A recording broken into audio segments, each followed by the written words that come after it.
আমাদের actually not গুলো বিভিন্ন জন বিভিন্ন ভাবে ইউজ করে, কিন্তু আমরা যে কমনলি যে নট গুলোকে যে 6টি ভাগে ভাগ করা যায় আসলে, সেটা হলো simple knot, granny's knot, square knot, surgeon knot, triple knot and slip knot. এগুলো হলো জেনারেলি। এছাড়াও অনেক ধরনের নট মানুষ বিভিন্ন সার্জন বিভিন্ন ভাবে চুজ করে, কিন্তু মোটামুটি এগুলো হলো মেন বেস লাইন নট। এছাড়াও তো যেগুলো যে যার মতো করে করে সেটা আলাদা বিষয়, কিন্তু এই নটগুলোই মানে কমন ইউজ হয় এবং ইউজ করা যায়। এছাড়া তো তোমার নিজস্ব টেকনিক সেটা তো আলাদা বিষয়। এই নটগুলো কিভাবে হয় এগুলো প্র্যাকটিক্যালি তোমাদের দেখানো হবে যে কিভাবে নটগুলো দিতে হয়, কারণ এই নটগুলো ব্যবহার করে আমরা সাধারণত বিভিন্ন ধরনের সুসারের পরে নটগুলো ব্যবহার করে আমরা সুসারটাকে এনশিওর করি। তারপরে আমরা যদি ক্লাসিফিকেশন বলি, সুসার টেকনিকের ক্লাসিফিকেশনটাকে আমরা এভাবে ভাগ করতে পারি যে আমাদের যে প্যাটার্ন অনুসারে আর কি, প্যাটার্ন অনুসারে কয়েকটা ভাগে ভাগ করা যায়। যেমন অ্যাপোজিশন সুসার, অ্যাপোজিশন সুসার, ইনভার্সন সুসার, ইভার্সন সুসার, তারপরে ফাস্টিং সুসার, তারপরে রিল্যাক্সেশন সুসার আর মিসসেলেনিয়াস। অ্যাপোজিশন সুসারের মধ্যে আবার 5টি আছে সম্ভবত। একটা হলো অ্যাপোজিশন সুসারের মধ্যে আমরা সিম্পল ইন্টারাপ্টেড সুসার। অ্যাপোজিশন সুসার গুলো হলো সেই সুসার গুলো যেগুলো কিনা কি হয়, কাটিং লিপটা সুসার দেওয়ার পরে কাটিং দুটা যে কাটিং লিপ বলতে আমরা যে একটা যে কোনো জায়গায় যদি আমরা ইনসিশন দিই তাহলে কি হবে, দুটা পার্ট তৈরি হবে। এই দুটা পার্টকে আমরা কাটিং লিপও বলা হয়, কাটিং লিপ অথবা কাটিং এজ। এই কাটিং এজটাকে আমরা যদি সুসার দেওয়ার পরে মুখোমুখি থাকে, একটা সঙ্গে আরেকটা মুখোমুখি ফেস টু ফেস থাকে, তখন সেটা হবে অ্যাপোজিশন সুসার। কোন সুসার টেকনিকগুলোর মাধ্যমে এই অ্যাপোজিশন সুসার মানে করা হয় সেগুলো হচ্ছে যে simple interrupted সুসার, simple continuous সুসার, continuous lock stitch, তারপরে সাবকিউটিকুলার সুসার, তারপরে হচ্ছে কি বলে পিন সুসার। এগুলো হচ্ছে মূলত এই সুসার টেকনিক গুলো বা এই প্যাটার্ন গুলো ইউজ করলে এই কাটিং লিপটা মুখোমুখি থাকে, অর্থাৎ এই সুসার গুলোকে অ্যাপোজিশন সুসার বলা হয় এই জন্য। তারপরে আমরা আসছি ইনভার্সন সুসার, অর্থাৎ কাটিং লিপটা ভিতরের দিকে ঢুকে যাবে, সেই সুসার গুলো কোনগুলো? তো এগুলো সাধারণত আমরা যে সুসার গুলো কাটিং লিপ ভিতরে ঢুকবে, এই সুসার গুলো সাধারণত আমাদের কোন একটা হলো অর্গান যেমন স্টোমাক, ইউটেরাস, এগুলোতে ব্যবহার করা হয় এই ইনভার্সন সুসার গুলো, যেন কাটিং লিপটা ভিতরের দিকে চলে ঢুকবে। তো ইনভার্সন নাম থেকে বুঝতেছে ইনভার্সন অর্থাৎ ভিতরের দিকে ঢুকবে কাটিং লিপটা। এগুলো কোনগুলা? এগুলো হলো হচ্ছে ল্যাম্বার্ট সুসার, চার্নি সুসার, জবার্ট সুসার, কুশিং সুসার, কনেল সুসার। এই 5টি হচ্ছে তোমার হলো ইনভার্সন সুসার। তাহলে চার্নি সুসার, ল্যাম্বার্ট, জবার্ট, কুশিং, কনেল, এই 5টি হচ্ছে ইনভার্সন সুসার। এরপর হচ্ছে ইভার্সন সুসার। এটা সাধারণত ব্লাড ভেসেলে দেওয়া হয় যে কাটিং লিপটা বাইরের দিকে থাকে, ঠিক আছে?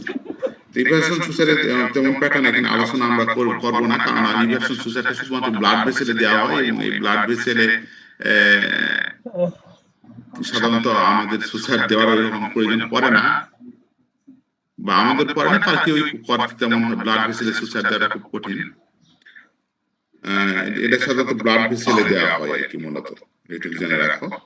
তারপরে পার্সটিং সুসার। পার্সটিং সুসার তোমরা জানো যে প্রলাপস হইলে পার্সটিং সুসার দেওয়া হয়, যখন ইউটেরাইন প্রলাপস বা অ্যানাল প্রলাপস, ইউট্রোভ্যাজাইনাল প্রলাপস, এই প্রলাপস গুলো হইলে সাধারণত পার্সটিং সুসারটা দেয়। পার্সটিং শব্দটি আসছে মূলত যে মেয়েরা যে পার্স ব্যবহার করে, এগুলো দেখবে যে কোনো কোনো পার্সের কি হয়, সুতা টান দিলে কি হয়, মুখগুলো বন্ধ হয়ে যায়, ওই ধরনের সুসার। এই জন্য ওই ধরনের এই প্যাটার্নটা, এই জন্য ওটাকে বলা হয় পার্সটিং।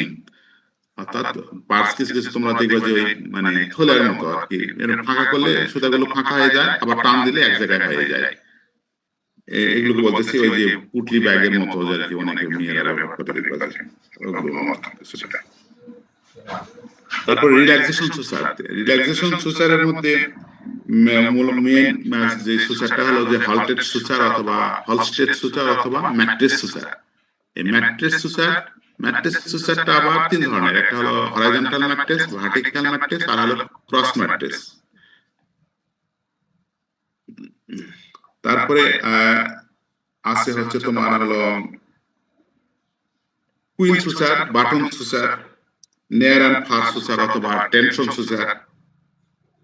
এগুলো হচ্ছে তোমার রিল্যাক্সেশন সুসার বলা হয়, অথবা রিল্যাক্সেশন সুসার নামটা এই জন্য আসছে যেখানে সাধারণত প্রেসার বেশি থাকে। মনে করো অ্যাবডোমেনের নিচে তুমি একটা স্কিনের সুসার দিবা, তো সেখানে যদি তুমি সিম্পল ইন্টারাপ্টেড দাও, তো তাহলে ওই প্রেসারের কারণে কাটিং লিপটা মুখোমুখি আর থাকবে না, ফাঁকা হবে। এতে কি হবে, সুসার হিলিংটা হবে না ভালো। এই জন্য এই সকল ক্ষেত্রে এই সুসারগুলো ব্যবহার করা হয়।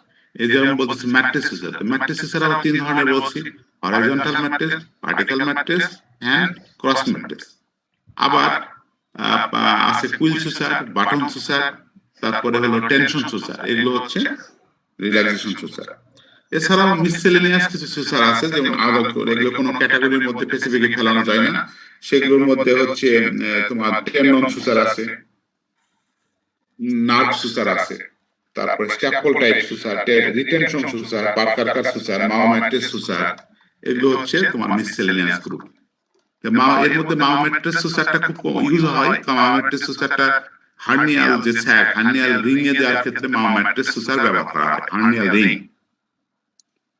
এছাড়াও তোমার টেনশন সুসারও, রিটেনশন সুসারও ব্যবহার করা হয়, যেটা তোমরা সেদিন আমরা আলোচনা করেছিলাম গতদিন, যে ওই যে রিটেন মানে কোন মেডিকেটেড প্লাগ রিটেন করার জন্য আমরা যে সুসারটা ব্যবহার করবো আর কি, এখানে বলছি রিটেনশন সুসার। তো তোমাদের মধ্যে থেকে কেউ কি বলতে পারো যে গতদিন যে আমি সার্জারি ডেফিনেশন বলছিলাম, কেউ একজন বলো দেখি সার্জারি ডেফিনেশন কাকে বলে?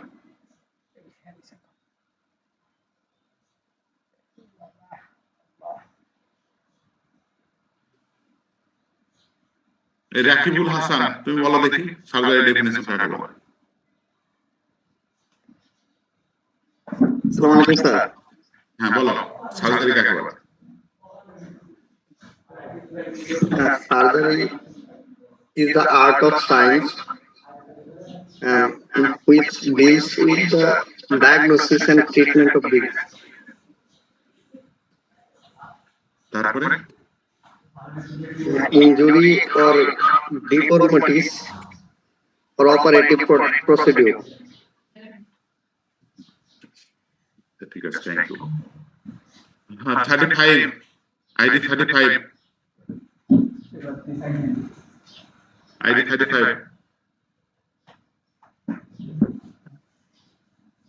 35 আইডি।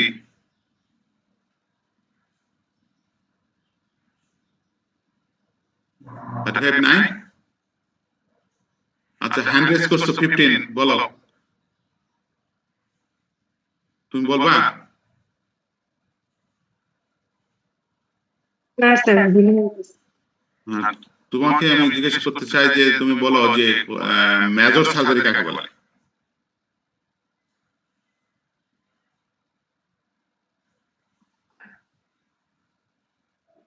মেজর সার্জারি কাকে বলে?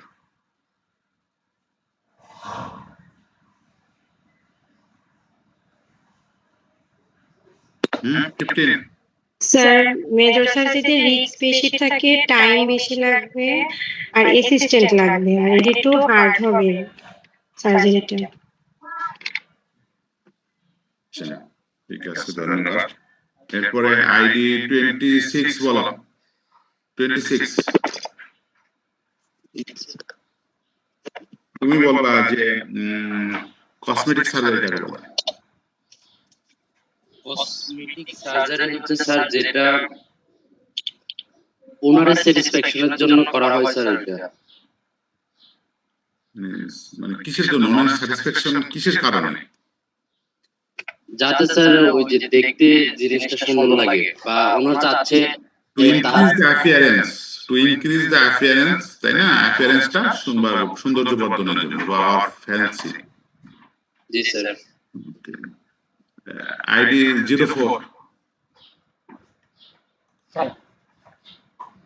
তুমি বলবা তো যে লাইগেসা কাকে বলে?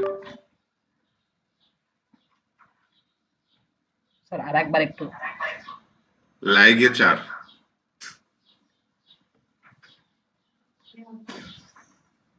লাইগেচার কাকে বলে?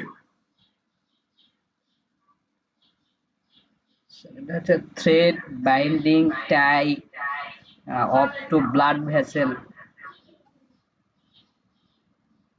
কি বই থেকে বলতেছো? না স্যার, নোট করা ছিল। আচ্ছা, ঠিক আছে, থ্যাংক ইউ।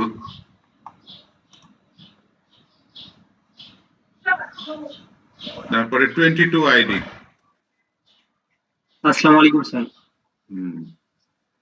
তুমি বলবা যে একটা আইডিয়াল মানে সুসার অ্যাপ্লিকেশন গুলো বলো, সুসারের কি কি কাজে অ্যাপ্লিকেশন করা হয়? স্যার হচ্ছে একটা আইডিয়াল সুসারের যেমন আছে, এটা হচ্ছে আইডিয়াল সুসার বলি নাই, সুসারের অ্যাপ্লিকেশন, সুসার কেন দেওয়া হয়?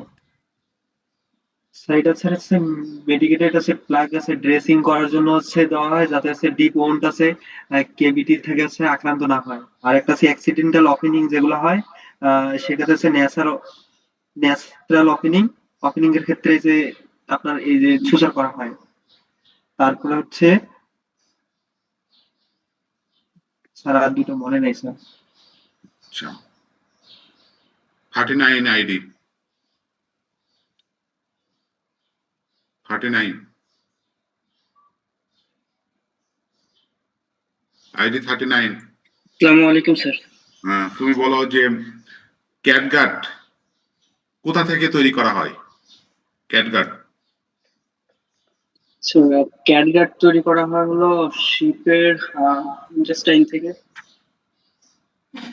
ইন্টেস্টাইনের কোন অংশ থেকে?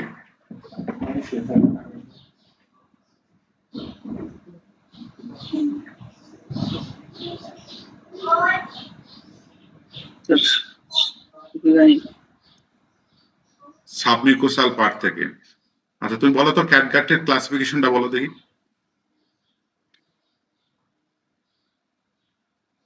চার ধরনের ক্যাটগাট হয়, A B C D: plain, mild, medium, extra. কি ওইরকম মাইল, তুমি পুরো নাম বলো। Plain catgut, mild catgut, medium catgut, extra catgut. ওর হলো ওই রকম বিষয়টা। প্রথমটা প্লেন ক্যাটগাট, তারপরে কি হলো মাইল্ড ক্রমিক ক্যাটগাট বলতে হবে, মাইল্ড ক্রমিক ক্যাটগাট, মিডিয়াম ক্রমিক ক্যাটগাট, এক্সট্রা ক্রমিক ক্যাটগাট। তো তুমি বলো তো এক্সট্রা ক্রমিক ক্যাটগাট কত দিনে অ্যাবজর্পশন হয়? 40 দিন মতো ডিউরেশন। 40 ডেজ। ওকে, ঠিক আছে, থ্যাংক ইউ।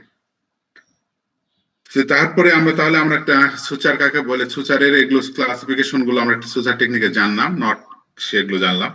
এবং স্টেরিলাইজেশন, তোমরা স্টেরিলাইজেশন মাইক্রোবায়োলজি এগুলোতে তোমরা পড়েছো। তারপরে এখানে সিম্পলি আমি আলোচনা করি যে আমরা যে ইনস্ট্রুমেন্ট, সার্জিক্যাল ইনস্ট্রুমেন্ট ব্যবহার করার ক্ষেত্রে আমরা যে সেই ইনস্ট্রুমেন্ট গুলো স্টেরিলাইজেশন মানে খুবই ইম্পর্ট্যান্ট একটা বিষয়।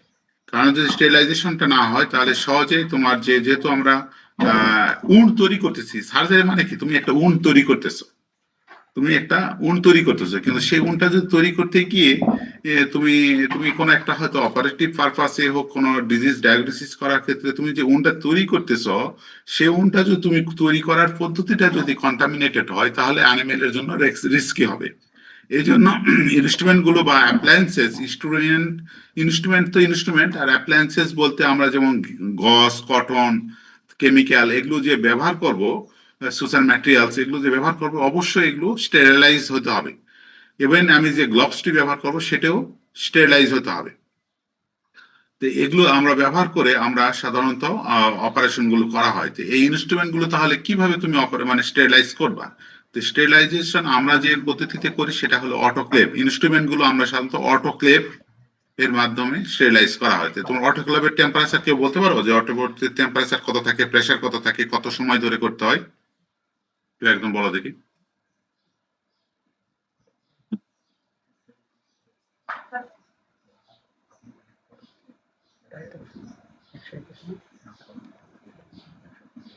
The temperature is 21 degrees Celsius. তারপরে প্রেসার So pressure মনে নাই। কত সময় ধরে? আর কেউ?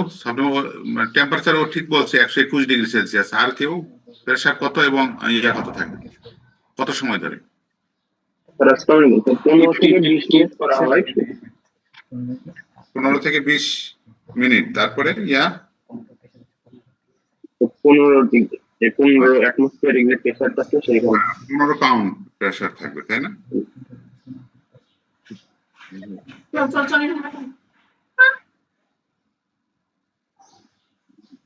কি হয়েছে বাবা?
স্যারের ছেলে আসছে।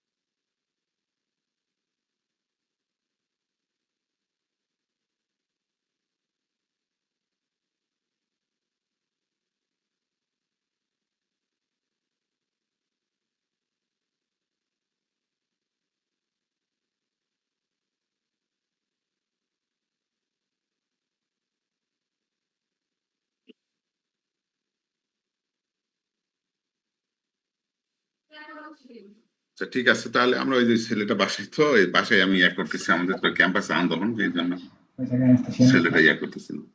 আচ্ছা শোনো, তাহলে এখন ওই যে স্টেরিলাইজেশনের বই দেখে পড়ে নিবা। স্টেরিলাইজেশন আরো যে মেথড গুলো আছে সেগুলো দিয়েও ব্যবহার করা হয়, তবে আমরা অটোক্লেভের মাধ্যমে সাধারণত করা হয়। আর অ্যাপ্লায়েন্সেস গুলো করা হয় মূলত তোমার ইয়া দিয়ে, কি বলে, গ্যাস স্টেরিলাইজেশন বলে একটা বিষয় আছে, সেটা দিয়ে অনেক সময় করা হয়। তা এখন সার্জিক্যাল প্রিপারেশন, এটা তোমরা বই থেকে পড়ে নিতে হবে যে সার্জারির জন্য কিভাবে প্রস্তুত করতে হয়। এটা সুন্দর করে একটু পড়লে, নিজেরা আলোচনা করলে বুঝতে পারবা যে কিভাবে প্রিপারেশন করতে হয়। আরো ইয়া হচ্ছে মনে হয়, মিউট করে রাখো।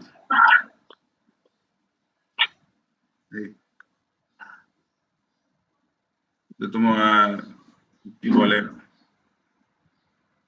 কিভাবে প্রিপারেশন নিতে হয় ওগুলো একটু তোমরা একটু পড়বা, যে কিভাবে ইনস্ট্রুমেন্ট গুলো প্রিপেয়ার করে আমরা আমরা অপারেশন শুরু করা হয়, সেগুলো সার্জিক্যাল প্রিপারেশন। এগুলো নিজেরা একটু বই থেকে পড়লেই সুন্দর করে মনে থাকবে। একটু নিজেরা আলোচনা করবা যে আমরা হাত ধুতে হবে, কিভাবে ড্রেস আপ করবো, ড্রেস গুলো পরবো, এগুলো।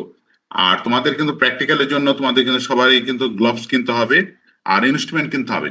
কারণ ইনস্ট্রুমেন্ট না কিনে কিন্তু তোমাদের ওই যে প্র্যাকটিক্যালটা শুরু করা যাচ্ছে না। তো তোমাদের মনে হয় 5টি বা 6টি ইনস্ট্রুমেন্ট তোমাদের সিনিয়রদের কাছ থেকে ওই লিস্টটা নিয়ে ওই একই ধরনের ইনস্ট্রুমেন্ট তোমরাও কিনবা। কারণ ওই ইনস্ট্রুমেন্ট ছাড়া কিন্তু তুমি শিখতে পারবে না, কারণ তোমাকে দেখানো হলো, তোমার কাছে ইনস্ট্রুমেন্ট না থাকলে তুমি তো শিখতে পারবে না। ওই ইনস্ট্রুমেন্ট গুলো ওদের সঙ্গে যোগাযোগ করে ওরা কোথা থেকে কিভাবে কিনেছিল ওই অনুসারে তোমরাও ওই ধরনের ক্যাটাগরির ইনস্ট্রুমেন্ট গুলো মানে এই জাস্ট এই সপ্তাহের মধ্যে কিনে ফেলবা।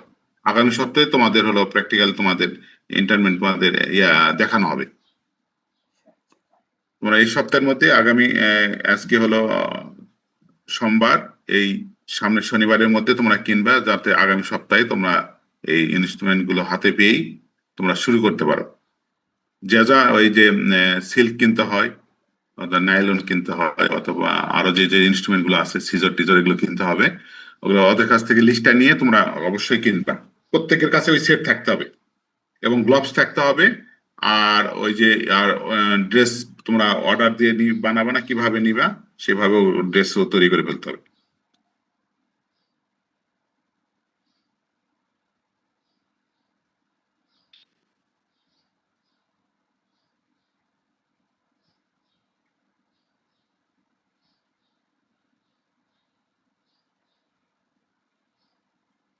তাহলে আমাদের এই হলো সার্জিক্যাল প্রিপারেশন, যেটা তোমাদের বই নিয়ে পড়তে বলছি, কারণ এই সার্জিক্যাল প্রিপারেশন অনেক সময় পরীক্ষায় প্রশ্ন আসে যে কিভাবে আমরা প্রস্তুতি নিব। তো এখন আমরা আসি হলো উন্ড। উন্ড উন্ড কাকে বলে, উন্ডের ক্লাসিফিকেশন, কন্টেন্ট, এগুলো নিয়ে আলোচনা করবো এখন। উন্ড উন্ড মানে আমরা জানি যে একটা ক্ষত, তাই না? উন্ড মানে ক্ষত, অথবা ঘা, আমরা বলি ঘা হয়েছে, উন্ড। উন্ড এবং আলসার এগুলোর মধ্যে কিন্তু একটা পার্থক্য আছে, তো আমরা সেগুলো আজকে আমরা জানতে পারবো। এবং এই উন্ডের কি বিভিন্ন ধরনের উন্ড, উন্ড হলেই যে উন্ড না, এগুলো আবার কোন ক্যাটাগরির উন্ড সেগুলো আমরা জানবো। তো এখন এই উন্ড উন্ড কাকে বলে? It is the break down the continuity of soft tissue. Break down the continuity of soft tissue, অর্থাৎ কোনো একটা মনে করো স্কিন, ওখানে তো একটা স্কিনে টিস্যুর একটা কন্টিনিউশন আছে, তো তুমি মাঝখান থেকে একটা ইনসেশন দিলে অথবা কোনো জায়গায় আঘাত পেলো, তাহলে কি হলো? ওটার একটা কন্টিনিউশন, একটা ব্রেকডাউন হলো, অর্থাৎ ডিসরাপ্ট হলো। এই ডিসরাপশনের কারণে যেহেতু যে জিনিসটা তৈরি হলো তাকে বলতেছি আমরা উন্ড। উন্ড উন্ড আবার কমনলি দুই ভাগে ভাগ করা যায়, একটা হলো ওপেন উন্ড আর হলো ক্লোজ উন্ড।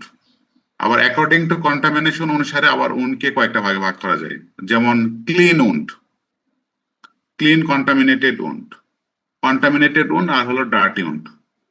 তাহলে ওপেন আর ক্লোজ বলতে যেটা বোঝায়, মানে জেনারেলি দুই ভাগে ভাগ করা। একটা ওপেন উন্ড মানে যেটার কিনের সঙ্গে স্কিনের একটা কানেকশন আছে, অর্থাৎ বাইরে থেকে দেখা যাবে যে উন্ডটা, তাকে বলতেছি আমরা ওপেন উন্ড।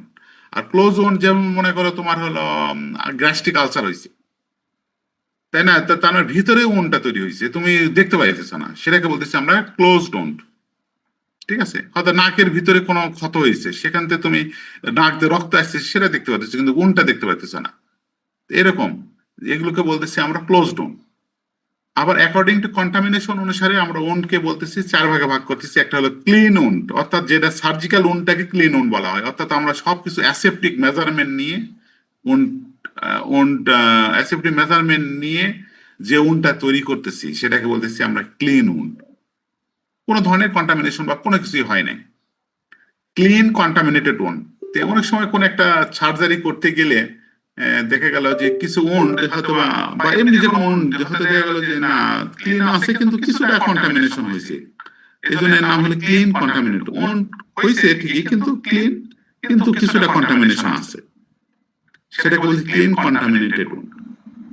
তারপরে কন্টামিনেটেড উন্ড, অর্থাৎ এখানে মনে করো একটা তুমি রুমেনোটমি করো, রুমেন কাটবা, রুমেনের ভিতরে তো ইনজেস্টটা থাকবে, সেটা তো তুমি যখন ইনজেস্টটা গুলো বের করতে যাবে, এখন একটা ব্লড বা ইনফেকশনের ট্রিটমেন্টের ক্ষেত্রে, তাহলে এই যে ইনজেস্টটা গুলো তুমি বাইরে বের করে আনতেছো, তখন তো কিছু না কিছু এই ইনজেস্টার যে ফ্লুইড সেগুলো কিন্তু ওই উন্ডে চতুর্দিকে লেগে যাবে। সেক্ষেত্রে এই লেগে যাওয়াটা যদি মিনিমাম হয়, সেটাই হবে মূলত ক্লিন কন্টামিনেটেড উন্ড। আর যদি এটা এই স্পয়েলেজটা যদি একটু বেশি হয়ে যায়, তখন সেটা হয়ে যাবে কন্টামিনেটেড উন্ড। তাহলে ডার্টি উন্ডটা কি? ডার্টি উন্ড মানে যে কোনো কারণে যদি ওখানে অ্যাবসেস ফর পাস ফর্মেশন করে, সেকেন্ডারি ব্যাকটেরিয়া গ্রো করে হয়তো পাস ফর্মেশন করে ফেলছে, তখন সেটাকে আমরা বলবো ডার্টি উন্ড। ঠিক আছে? তাহলে এই অ্যাকর্ডিং টু কন্টামিনেশন অনুসারে উন্ডকে চার ভাগে ভাগ করা হয়। একটা clean wound, clean contaminated wound, তারপরে হচ্ছে কন্টামিনেটেড উন্ড, আর হচ্ছে ডার্টি উন্ড। এখন ওপেন উন্ড গুলোকে প্রায় 17-18 ধরনের ভাগ আছে, 17 ধরনের ভাগ আছে এই ওপেন উন্ড গুলোকে ভাগ করা হয়। তো প্রথমে যেটা যদি আমরা বলি যে ইনসাইজড উন্ড। ইনসাইজ মানে কি? তুমি যদি ইনসিশন দেওয়ার কারণে যদি কোনো উন্ড তৈরি হয়, সার্জিক্যাল ইনসিশন দিয়েছো, এই যে কোনো অর্থাৎ কোনো শার্প অবজেক্ট দ্বারা যদি কোনো উন্ড তৈরি হয়, সেটাকে বলতেছি ইনসাইজড উন্ড। যেমন একটা ব্লেড দিয়ে হতে পারে, একটা নাইফ দিয়ে হতে পারে, এটাকে বলতেছি আমরা ইনসাইজড উন্ড। তাহলে ইনসাইজড উন্ড গেল। তারপর ল্যাসারেটেড উন্ড। ল্যাসারেটেড উন্ড যদি কোনো কারণে কোনো টিস্যু টিয়ারিং হয়, অর্থাৎ তুমি যদি বারবেড ওয়্যার গুলো তার কাটা, তো তুমি তার কাটার ভিতর দিয়ে কোনো কিছু যদি হাত দিয়ে একটা ফুল তুলতে যাও বা কোনো কিছু, তাহলে হাতের সঙ্গে লেগে গেল, দিয়ে একটু সেরে বেড়ে গেল, টিয়ারিং হলো টিস্যু, এই ধরনের উন্ডটাকে বলা হচ্ছে ল্যাসারেটেড উন্ড। ল্যাসারেটেড উন্ডের সাথে আরেকটা উন্ড আছে, যেমন অ্যাব্রাশন। অ্যাব্রাশন হলো তুমি যদি মনে করো তুমি দৌড় দিয়ে ক্লাসে যাচ্ছিলা বা হল থেকে নিচে নামতেছিলা, তো দেওয়ালের সঙ্গে কোন একটা রাফ অবজেক্টের সঙ্গে তোমার ঘষা খাইলো, তো ঘষা খাইলে কি হলো, ওখানে উপরে যে একটা ছাল চলে গেল, আমরা বলি না ছাল চলে গেছে, এই যে ছাল চলে গেল অর্থাৎ কোনো ব্লিডিং হয়নি, কিছু না, কিন্তু একটা ঘষা লাগছে, এটাকে বলতেছে আমরা অ্যাব্রাশন। কিন্তু ল্যাসারেটেডটা একটু আলাদা। ল্যাসারেটটা কি, এটা সাধারণত একটু ইরেগুলার হবে, এটার ক্ষেত্রে ইরেগুলার, কিন্তু ওটা সাধারণত বারবেড ওয়্যারের মতো কিছু ধরে, সেক্ষেত্রে ওটাতে ব্লিডিং হতে পারে এবং ডিপনেসটা বেশি হতে পারে। কিন্তু এই অ্যাব্রাশনের ক্ষেত্রে শুধুমাত্র সুপারফিশিয়াল লেয়ারটা ডিসরাপ্ট হবে, এটা হবে অ্যাব্রাশন। কারণ পরীক্ষায় থাকে যে ল্যাসারেটেড আর অ্যাব্রাশনের মধ্যে পার্থক্য কি, ল্যাসারেটেড এবং ইনসাইজডের মধ্যে পার্থক্য কি, এগুলো পরীক্ষায় কোশ্চেনে জিজ্ঞাসা করা হয় এবং পরীক্ষায় থাকে। পাংচারড উন্ড, যদি কোনো শার্প পয়েন্টেড অবজেক্ট দ্বারা কোনো যদি হয়, যেমন আলফিন, কোনো নিডল অথবা সুচ, এগুলো দিয়ে যদি কোনো কারণে তোমার কোনো একটা উন্ড তৈরি হয়, একটা পেরেক দিয়ে হইলো, তখন সেটাকে বলতেছি আমরা পাংচারড উন্ড। পাংচারড উন্ডটা খুবই ডেঞ্জারাস। কারণটা কি, যদি ওই ইনস্ট্রুমেন্টে বা ওই অবজেক্টটি যদি কন্টামিনেটেড থাকে, তাহলে সেটি যদি ভিতরে প্রবেশ করে, এবং আমরা জানি যে এনভায়রনমেন্টে অনেক কি বলে ডেঞ্জারাস কিছু অর্গানিজম থাকে যেগুলো কিনা স্পোর ফর্মেশন করে থাকে, যেমন ক্লস্ট্রিডিয়াম টিটেনি, এটা সাধারণত কি হয়, স্পোর ফর্মেশন করে থাকে। গ্যাস গ্যাংগ্রিন, যেমন ক্লস্ট্রিডিয়াম শোভি, এগুলো যেগুলো এই ধরনের কিছু gram positive bacteria, anaerobic gram positive bacteria, যেটা কিনা এনভায়রনমেন্টে অ্যারোবিক কন্ডিশনে স্পোর ফর্মেশন করে থাকে, ওই ধরনের কোনো অবজেক্ট যদি কোনো কারণে ওই ধরনের অর্গানিজম দ্বারা কন্টামিনেটেড থাকে, সেটি যদি তোমার ওই উন্ডটা তৈরি করে, তাহলে ওই অর্গানিজমটা ওখানে অ্যানারোবিক কন্ডিশনের কারণে সে কি হবে, সে আবার ভেজিটেটিভ ফর্মে চলে আসবে এবং সেটি গ্র্যাজুয়ালি সে স্প্রেড করবে, এবং এটা খুব ডেঞ্জারাস। এই জন্যই পাংচারড উন্ডটা যে কোনো কারণে অ্যানারোবিক কন্ডিশন তৈরি হতে পারে, এবং অ্যানারোবিক কন্ডিশন তৈরি হয় অনেক ডেঞ্জারাস মানে রোগ তৈরি হতে পারে, যেমন আমরা বললাম টিটেনাস হতে পারে, যেটা হয়। আমরা টিটেনাসের জন্য তো কোনো একটা পয়েন্টেড অবজেক্ট দ্বারা হইলেই কিন্তু আমরা কি করি, আমরা টিটেনাসের টিটি ভ্যাক্স বা টিটানল এগুলো ইনজেকশন নিয়ে নিই, ভ্যাকসিন নিয়ে নিই। তারপরে হচ্ছে পেনিট্রেটিং উন্ড।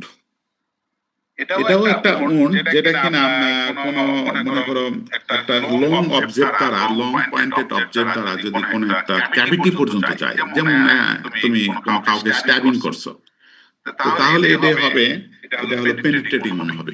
অর্থাৎ স্কিনের সঙ্গে কোন একটা ক্যাভিটির যখন একটা মানে লিঙ্কেজ থাকবে, সেটা অ্যাবডোমিনাল ক্যাভিটি হতে পারে, ইউটেরাস হতে পারে, বা অন্য কোনো জয়েন্ট হতে পারে, থ্রট হতে পারে, এগুলো যখন হবে তখন সেটাকে বলতেছি আমরা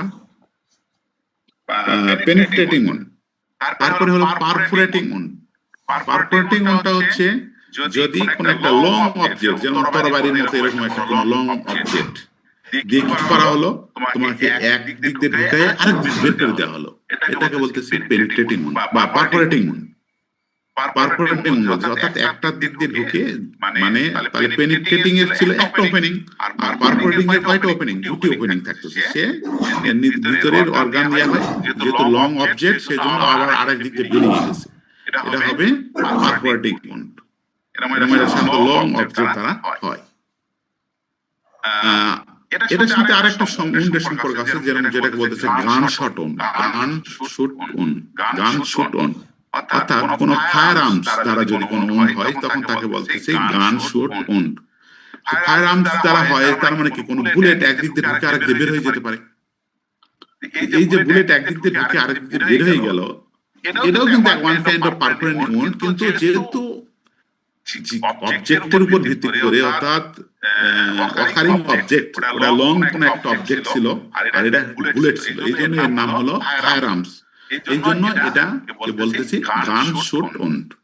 এমন কথা হলো অনেক সময় পরীক্ষায় বা ভাইভাতে জিজ্ঞাসা করে এটা পারফোরেটিং উন্ড কারণ যে তরবারি দিয়ে মনে করো একজনকে মেরে ফেললো অথবা বড় লম্বা একটা চাকু দিয়ে তাকে আঘাত করলো কোন একটা অ্যানিমেলকে, অথবা কেউ একটা পিস্তলের গুলি লাগলো, তাহলে এখন দুটার ক্ষেত্রে তো দুটাই ওপেনিং আছে, ডবল ওপেনিং। তাহলে তুমি অ্যাজ এ ডাক্তার হিসেবে তুমি হয়তো পোস্টমর্টেম করতেছো, তাহলে তুমি কিভাবে এনশিওর করবা যে এটা হলো পেনিট্রেটিং পারফোরেটিং উন্ড বা মানে কি দ্বারা হয়েছে, মানে এটা কি গানশট উন্ড নাকি পারফোরেটিং উন্ড, এটা কিভাবে তুমি শিওর হবে? এটা শিওর হওয়ার জন্য যদি পারফোরেটিং হয় তাহলে সেক্ষেত্রে যেহেতু লং একটা অবজেক্ট দ্বারা হবে এবং শার্প অবজেক্ট, সেক্ষেত্রে কাটিং যেদিক দিয়ে ঢুকছে এবং যেদিক দিয়ে বের হয়েছে দুটা লিপি মানে যে ওপেনিংটা কিছুটা কি হবে, লিপটা যে কাটিং লিপটা স্মুথ থাকবে। কিন্তু তুমি যদি গান শটের ক্ষেত্রে চিন্তা করো তাহলে কি হবে, সে একটা টিস্যু ব্রেকডাউন করে কিন্তু এবড়ো থেবড়ো ভাবে ঢুকবে, আবার হয়তো ঢোকার জায়গাটা একটু ছিদ্র ছোট গোল হয়ে থাকবে, তাই না, রাউন্ড শেপ থাকবে, এবং যেটা বের হবে সেই জায়গাটা একটু রাউন্ডটা বড় হবে এবং ওই জায়গাটা টিস্যু টিয়ারিং হবে বেশি। এবং আরেকটা কিভাবে এটা দেখে হয়তো তুমি বুঝতে পারলা যে ঠিক আছে এটা যেহেতু রাউন্ড ওপেনিং ওটা হয়েছে, সেটা দেখে তুমি হয়তো বললা। এখন কথা হলো যে অনেক সময় তো শার্প কোনো রড দিয়েও তো এরকম হতে পারে, তাকে একদিক দিয়ে ঢুকাইছে আরেক দিকে বের করছে, তাহলে সেক্ষেত্রে তো রাউন্ড হবে। তাহলে কিভাবে তুমি ইনশিওর হবা?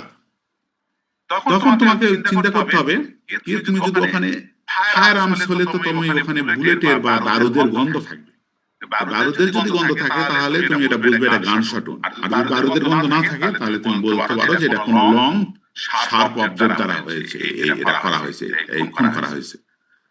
ঠিক আছে, এইভাবে আমরা যখন তুমি হয়তো এগুলো ক্লিনিক্যাল প্যাথোলজি বা এগুলো তোমরা হয়তো পড়বা, এইগুলো হয়তো আলোচনা করবে পোস্টমর্টেম কিভাবে, আবার জুরিসপ্রুডেন্স এগুলো তোমরা পড়বা, তখন আরো জিনিসগুলো জানবে।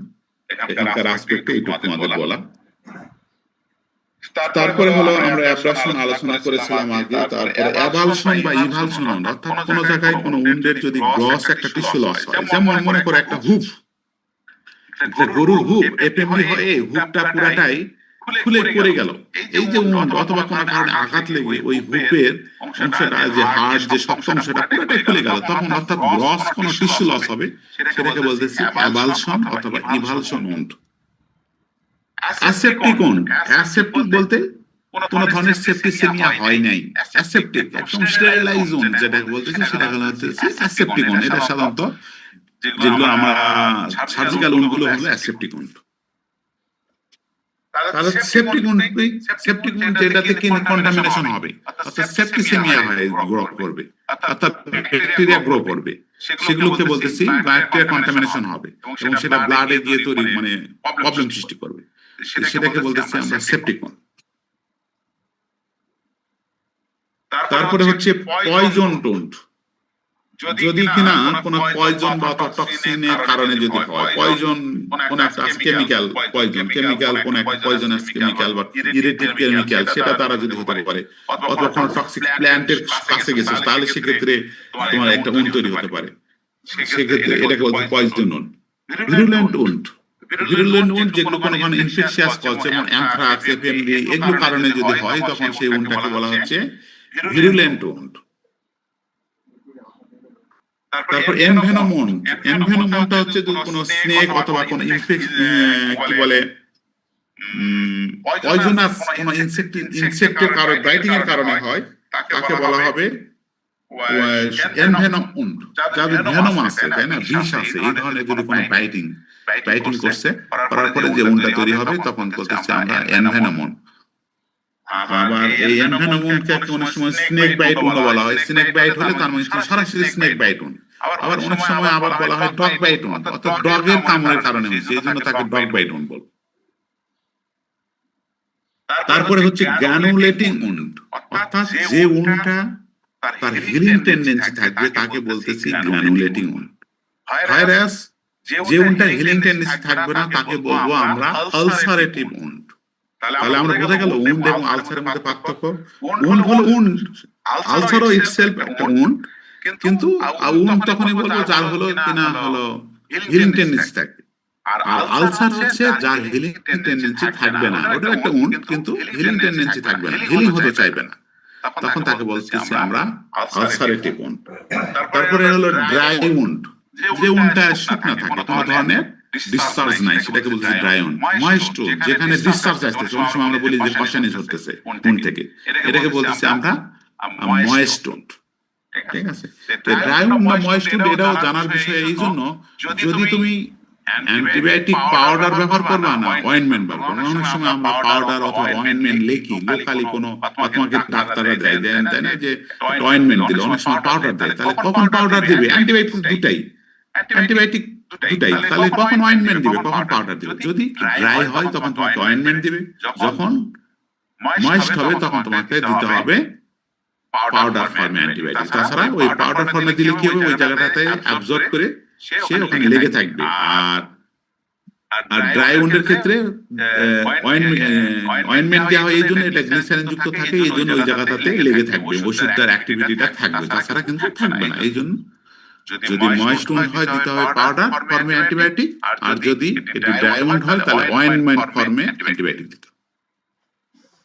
এ হলো মূলত উন্ডের ক্লাসিফিকেশন।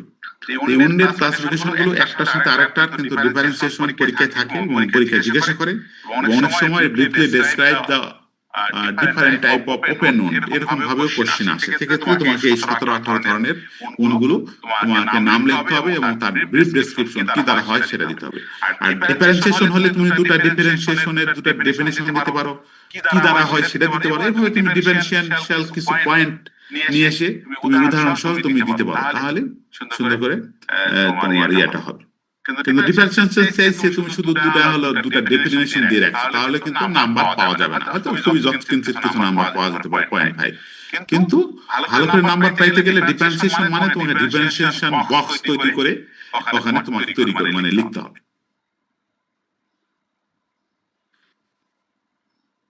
তাহলে আজকে আমি এই উন্ডের এই ক্লাসিফিকেশন পর্যন্ত আমি রাখলাম, বর্ণনা একজন উন্ড হিলিং এর মেকানিজম, তারপরে এবং উন্ডের ম্যানেজমেন্ট কিভাবে করতে হয় সেটি আমরা আলোচনা করব। আজকে পর্যন্ত থাকলো। আর তোমরা ডে বাই ডে তোমাদের পড়াশোনাগুলো সুন্দর করে বই ভাবে পড়াশোনা করতে হবে, তাছাড়া কিন্তু এগুলো আসতে কিন্তু জটিল বিষয়গুলো আসবে, তখন কিন্তু বুঝতে সমস্যা হবে। তাহলে এখন আমরা আসতেছি যে তোমাদের ইয়ার উপরে অ্যানেস্থেসিওলজি।